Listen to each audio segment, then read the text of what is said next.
Posibleng makapagmulta ang OKC Thunder sa kanilang pagbibigay ng pahinga sa kanilang starter. Yes mga idol, hindi lang po isang manlalaro o dalawa kundi lahat ng kanilang starter, yung 5 manlalaro ay kanilang pinaupo sa kanilang laban kontra Portland Trail Blazers. Si Shai Gilgeous-Alexander nagkaroon ng rest o pagpapahinga, pero yung 4 ay mayroong injury. Ito ay nakita at napansin ng NBA at kanilang pinaimbestigahan kung mayroon bang nilabag na players participation policy itong OKC Thunder. Ayon mismo yan sa ESPN. Ang tinitingnan na rason dito kung bakit pinagbigyan ng OKC Thunder itong kanilang mga malalaro na magkaroon ng pahinga at yung iba ay kanilang ginawa ng injury ay dahil sa kanilang mabigat na schedule.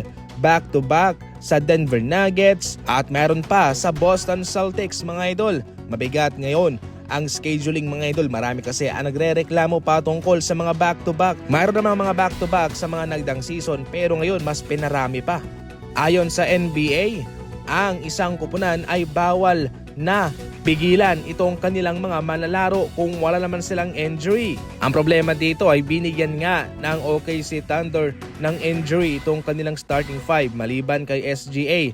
Pero nakakaduda sapagkat pareho yung 4 nagkaroon ng injury mga idol. Maging yung Philadelphia 76ers ay kabilang din sa ngayong pinaiimbestigahan ng NBA dahil sa pagmimiss nitong sina Maxey, Embiid at itong si Paul George ng mga laro. Kung mapapatunayan, posibleng nga makapagmulta ang OKC Thunder at yung Philadelphia 76ers. Ang Dallas Mavericks noon mga idol ay nakapagmulta ng $700,000.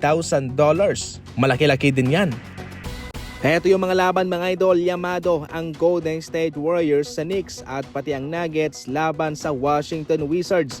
Maliban dyan, eto pa yung ibang mga laban. Alam nyo na kung ano ang gagawin. Nasa comment section lang ang link mga idol. Yung promo code gamitin nyo. Sa mga first timer dyan, malaking bonus ang naghihintay sa inyo.